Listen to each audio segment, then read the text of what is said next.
The people who embarrass you in public rarely expect the truth to be watching from across the room. By 6 o'clock, the crystal ballroom of the Hawthorne Foundation had already transformed into something that belonged in a magazine instead of the middle of Manhattan. Golden chandeliers scattered warm light across polished marble floors. A string quartet rehearsed beneath a ceiling painted with clouds and angels, while florists made final adjustments to towering white orchid arrangements that probably cost more than my car. I balanced a silver tray against my hip and reminded myself to breathe. Working charity galas wasn't glamorous when you were the waitress carrying champagne instead of the woman wearing diamonds.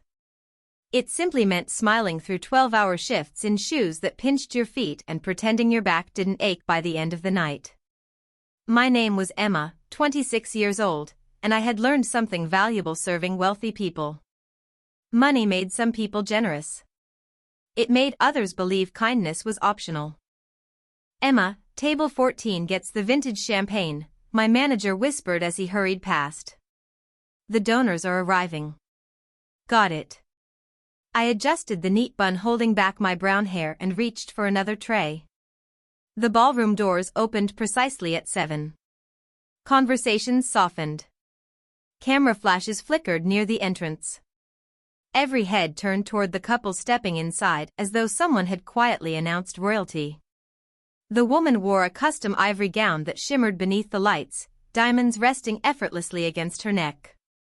She smiled with practiced perfection, accepting admiration as naturally as breathing. Then the man beside her entered fully into view. Even before someone quietly whispered his name, the atmosphere changed. Vincent. Tall. Impeccably dressed in a tailored black suit that fit as though it had been designed only for him.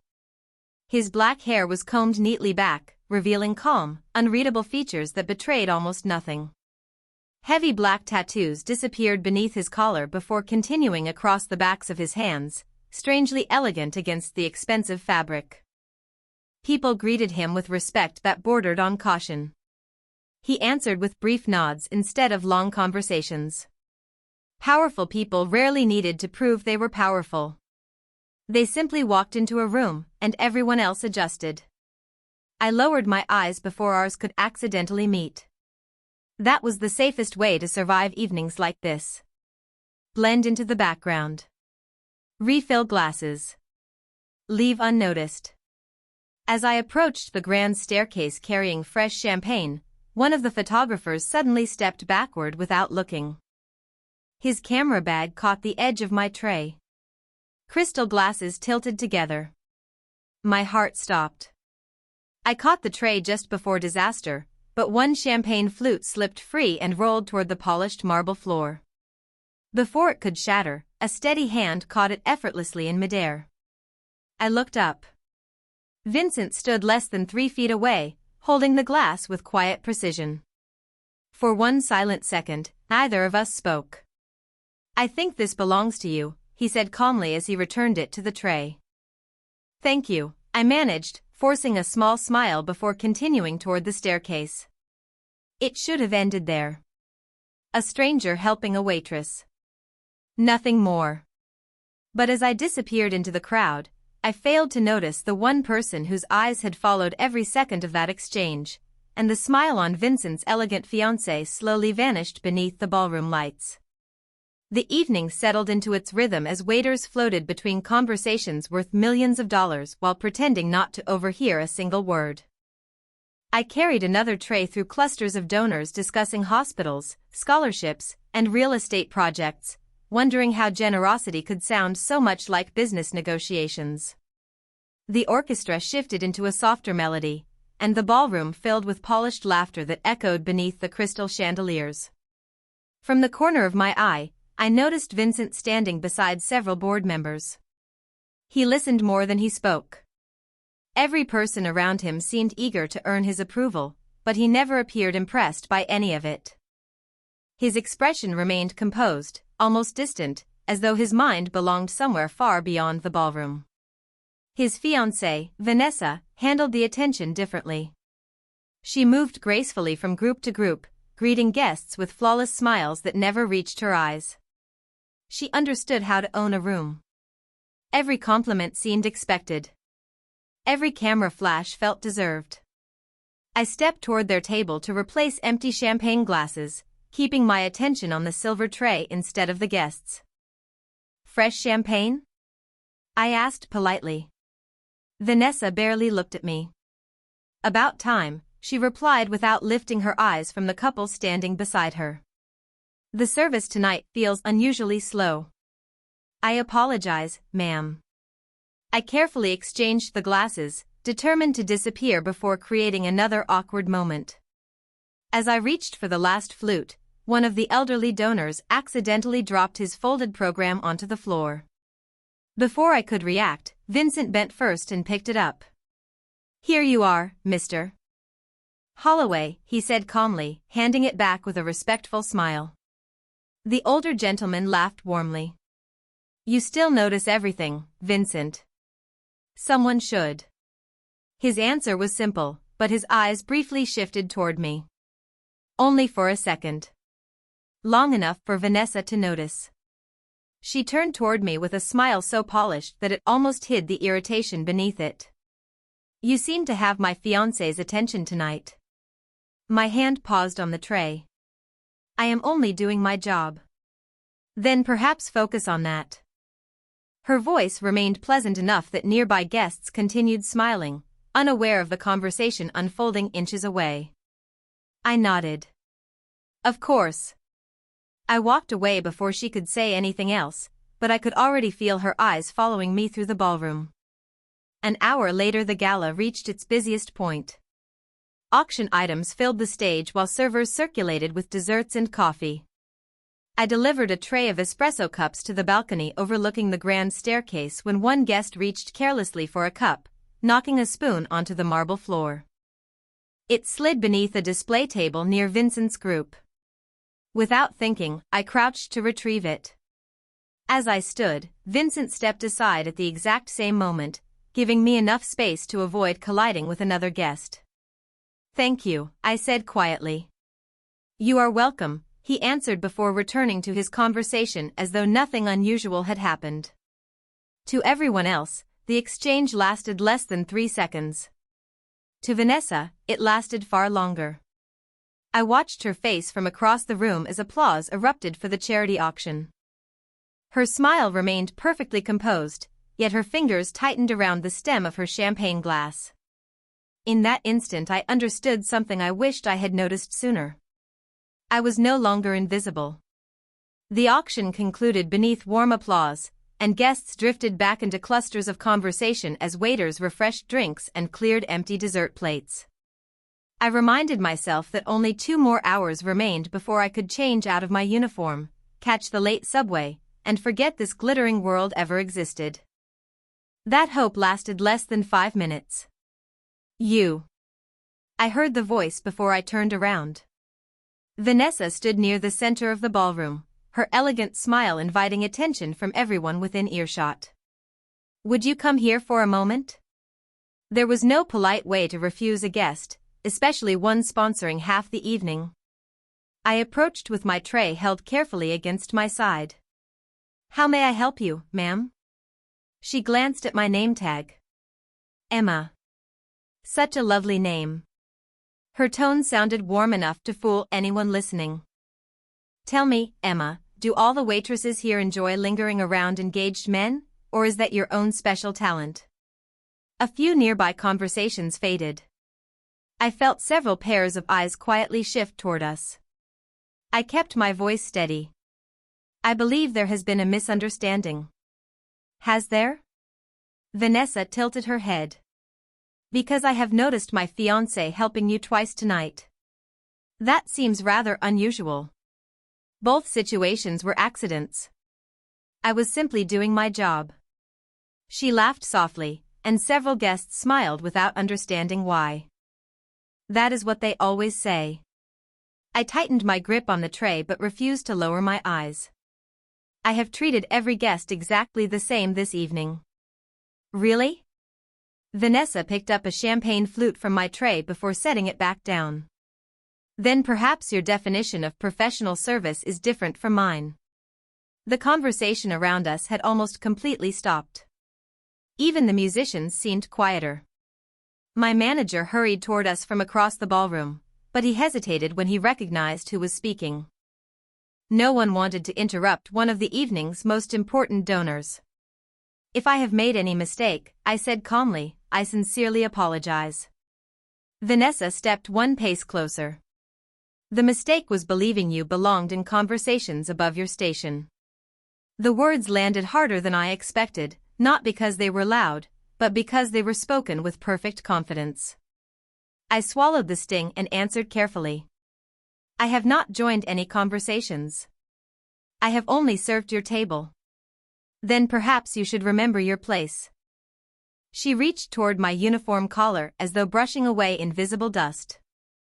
I instinctively stepped back. The movement was small, almost automatic. Her expression hardened for the first time that evening. Before I could speak again, her hand moved quickly across the short distance between us, striking my cheek with enough force to leave the ballroom completely silent. My tray trembled but never fell. A single champagne glass rattled against another before becoming still. Heat spread across my face, yet I refused to lift my hand or let tears appear. Hundreds of people watched without breathing. My manager looked frozen. The photographers lowered their cameras. Somewhere behind the stunned crowd, I heard footsteps begin moving steadily across the polished marble floor. Every guest instinctively turned toward the sound.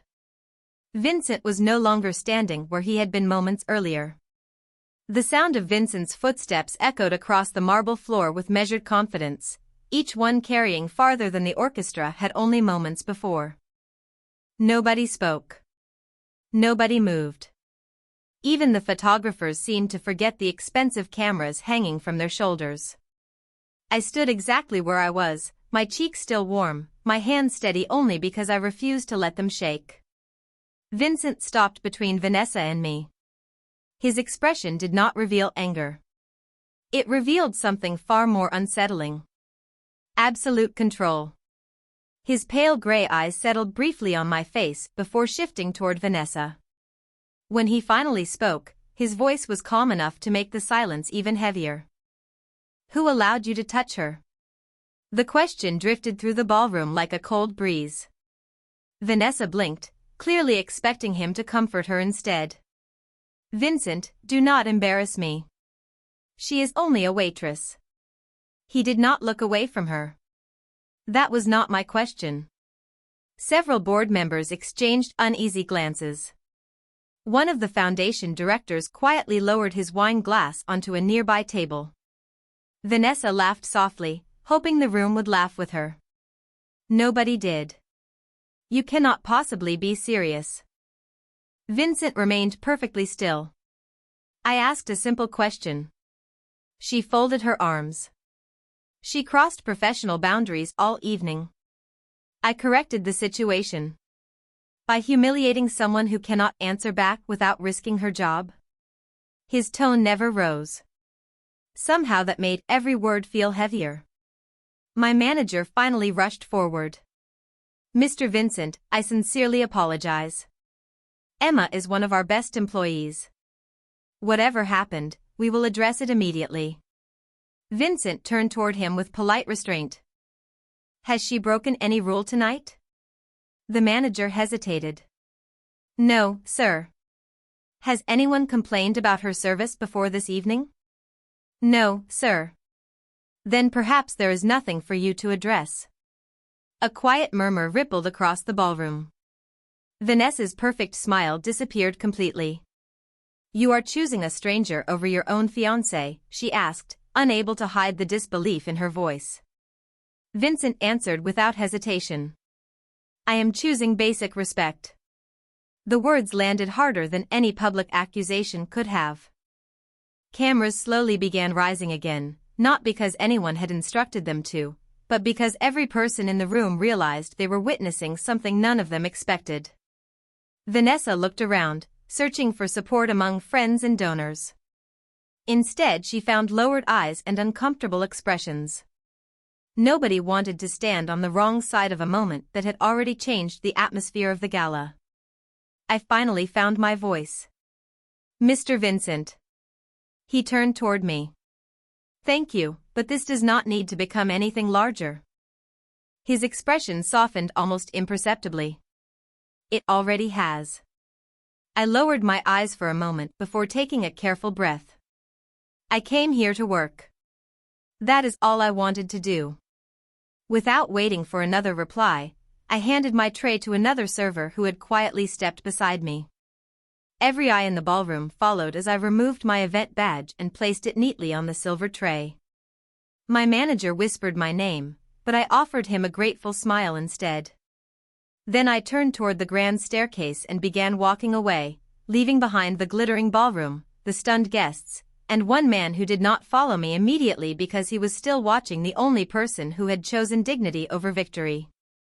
The grand staircase stretched before me like the only path left that still belonged to me. Every step echoed beneath the high ceilings while the music behind me never resumed. I kept my shoulders straight even though my chest felt unbearably heavy. I had spent years believing that if I worked hard enough, stayed respectful enough, and kept my head down, people would eventually see me instead of my uniform. Tonight proved how wrong I had been. Before I reached the final step, a familiar voice called my name. Emma. I stopped but did not turn around immediately. When I finally looked back, Vincent stood several feet away, leaving enough distance to make it clear he was not trying to corner me. His black suit looked as immaculate as when the evening began, yet the calm confidence surrounding him now carried something quieter. Regret. You should go back inside, I said softly. Your guests are waiting. They can wait. I gave a tired smile that never reached my eyes. People like me cannot afford scenes like this. People like you, he asked. Hard-working people whose jobs disappear after one uncomfortable evening. I looked toward the ballroom doors. I embarrassed the event. Whether it was my fault or not does not really matter. Vincent studied me in silence. It matters to me. I shook my head. That is exactly the problem. He frowned slightly. Explain that. You defended me because you are decent. Tomorrow everyone will remember that you stood beside a waitress instead of your fiancée. The headlines will talk about you. Your business partners will talk about you. Your family will talk about you. Meanwhile, I will still be looking for another job. My words settled between us with painful honesty. For the first time that evening, Vincent did not have an immediate answer. I continued before he could speak. You can walk back into that ballroom and still belong there. I cannot. His eyes lowered briefly before meeting mine again. I underestimated what this would cost you. No, I answered quietly. You underestimated what it already cost me before you said anything. The realization settled visibly across his face. He had protected my dignity, yet the attention had also stripped away the ordinary life I had worked so hard to build. Behind us, the ballroom doors opened. My manager hurried toward us, breathing heavily. Emma, please come back. The board wants to smooth everything over. I smiled sadly. No, thank you. We can fix this. Can you erase what every guest saw tonight? He looked down without answering. Vincent remained silent beside me. My manager sighed. I am truly sorry. After he returned inside, the staircase felt even quieter. I reached into my apron pocket, removed the employee identification card I had forgotten to leave behind, and placed it gently on the marble railing. I loved this job, I admitted. Not because it paid well. Because it reminded me every day that kindness still existed if you looked hard enough. I looked at Vincent one last time. Tonight I am not sure I believe that anymore. Without waiting for his response, I turned and walked toward the front entrance, leaving Vincent standing alone beneath the grand staircase as the weight of my disappointment became a consequence neither wealth nor influence could immediately repair. The cool night air wrapped around me the moment I stepped outside the hotel, carrying away the polished music and forced smiles that still echoed inside the ballroom. Manhattan glittered beyond the wide stone steps, every skyscraper shining as though nothing painful had happened only minutes earlier. I walked without knowing exactly where I was going. I only knew I needed distance before the embarrassment caught up with me completely. Behind me, the heavy entrance doors opened once more. Emma. His voice was steady, but this time it carried none of the authority that had silenced an entire ballroom. I slowed without stopping. Vincent matched my pace several feet behind, careful not to invade the space I had claimed for myself. "Please," he said quietly. "Just give me 1 minute." I turned to face him beneath the soft lights lining the front entrance. 1 minute changes nothing. Perhaps not. But silence changes even less. I folded my arms against the cool breeze. "What do you want me to say?" He took a slow breath. "That I made things worse." The honesty caught me off guard. "You were trying to help. Intentions do not erase consequences." I looked at him for a long moment. The powerful man everyone inside seemed afraid to disappoint now stood in complete silence, waiting instead of demanding.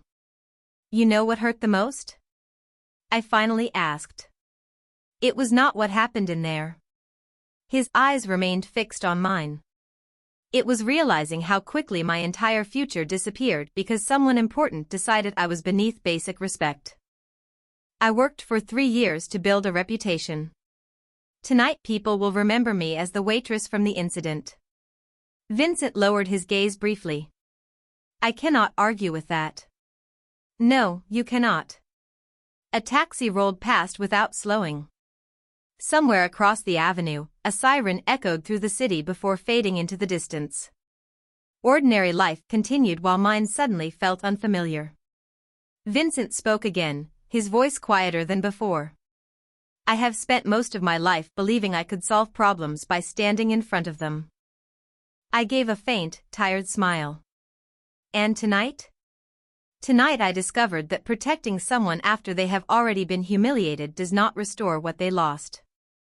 The words settled between us with uncomfortable truth. For the first time since we met, I believed he understood. I reached into my purse and pulled out the folded cash tips I had earned before everything fell apart.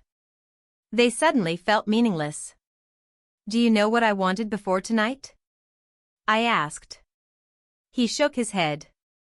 "To finish this shift, pay next month's rent, and maybe buy my mother a birthday gift this weekend." His expression changed almost imperceptibly. "That sounds like a good plan." It was. I slipped the money back into my purse.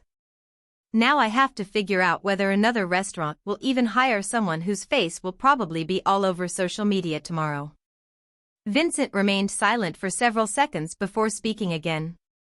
"If I offered you another job, you would refuse." I nodded immediately. "Because I do not need rescue. I need my life back." He accepted the answer without protest. That surprised me more than anything else. We stood together beneath the hotel lights, separated not by distance but by 2 completely different worlds. Neither of us spoke again because there was nothing left to defend, nothing left to explain, and for the first time that evening, both of us understood that the deepest wounds were not visible at all. The silence between us lasted only a few seconds before another set of footsteps broke through the quiet night. The hotel doors opened sharply, and Vanessa walked onto the front steps with 2 members of the charity board following several feet behind. Her composed expression had returned, but the confidence she had worn all evening was gone. She stopped beside Vincent without looking at me. "We need to go back inside," she said. "The donors are asking questions." Vincent did not move. "They can wait." Vanessa exhaled slowly. "You are willing to risk years of relationships over someone you met tonight?" He answered without hesitation. "No. I am unwilling to sacrifice my values to protect appearances." One of the board members cleared his throat. "Mr. Vincent, the press is already asking for statements. We should manage this before rumors spread." Vincent looked toward him. "There is nothing to manage. a guest treated an employee with disrespect. I objected. That is the truth. The man lowered his eyes, unable to argue. Vanessa finally turned toward me. You have already caused enough damage. I felt my shoulders tense, but before I could answer, Vincent spoke first. Emma did not cause any of this. Vanessa laughed bitterly. You cannot honestly believe that. I do. She stared at him in disbelief. Do you hear yourself? You are defending someone you do not even know. Vincent remained calm. Character is often revealed in a single moment. Tonight I watched someone with every advantage humiliate another person who had none. I also watched that person refuse to humiliate anyone in return. I know enough. His words caught me completely off guard. I had expected sympathy. I had not expected respect. Vanessa's expression hardened. Then perhaps you should build your future with her instead. The sentence hung in the air between us. Vincent's answer came quietly. Perhaps I should build my future with people who understand the difference between power and dignity. The color drained from her face. Without another word, she removed the engagement ring from her finger and placed it carefully into Vincent's hand. There was no shouting. No dramatic gesture. Only disappointment too deep for either of them to hide. I cannot marry someone who would choose a stranger over me, she whispered. Vincent closed his hand around the ring. I hope one day you understand that I did not choose a stranger. I chose the person who was treated unfairly. Vanessa turned and walked back into the hotel without looking back.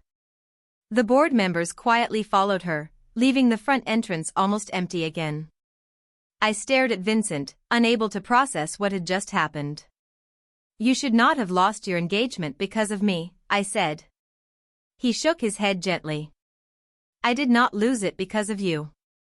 I lost it because tonight revealed a truth that had been waiting much longer than either of us realized. I looked away toward the city lights stretching across the avenue. My heart felt heavier than before. Now 2 lives have changed because of one terrible moment. Vincent nodded slowly. Yes. And neither of us can pretend it never happened.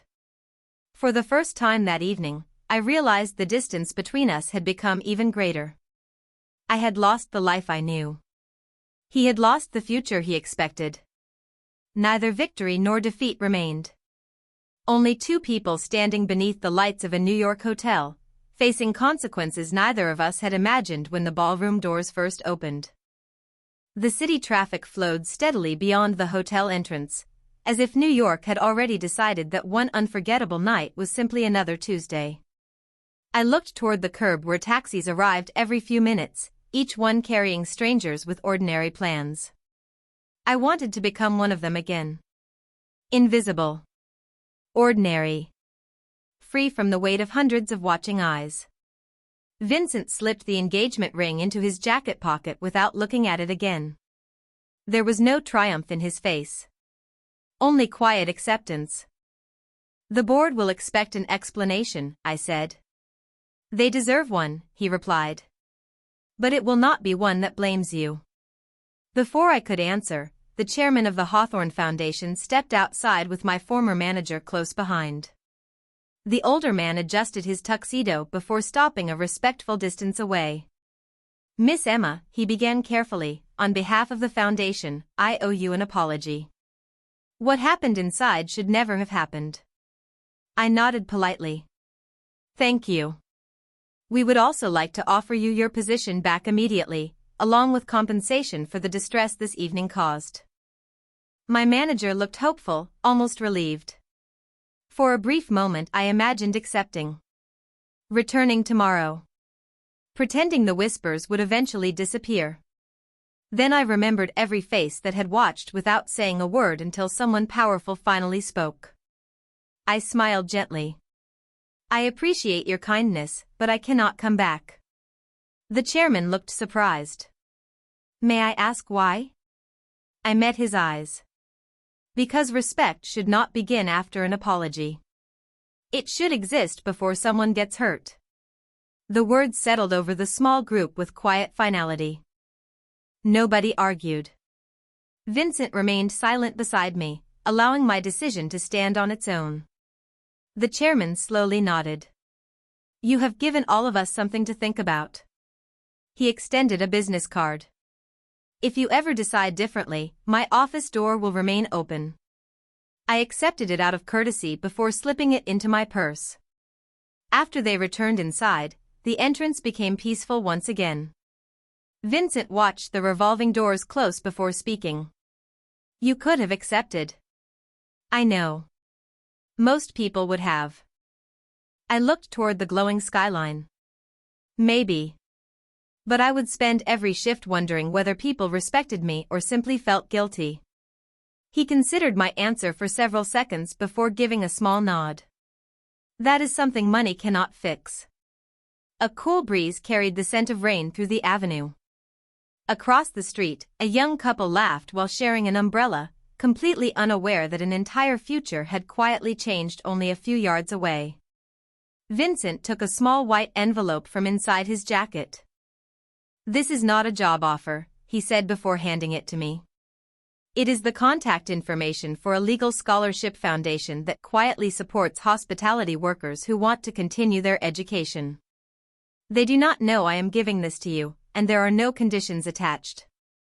I hesitated before opening it just enough to see the official letterhead inside. Why? I asked softly. He answered without hesitation. Because your future should never depend on whether someone important decides to be kind. I closed the envelope and looked back at him.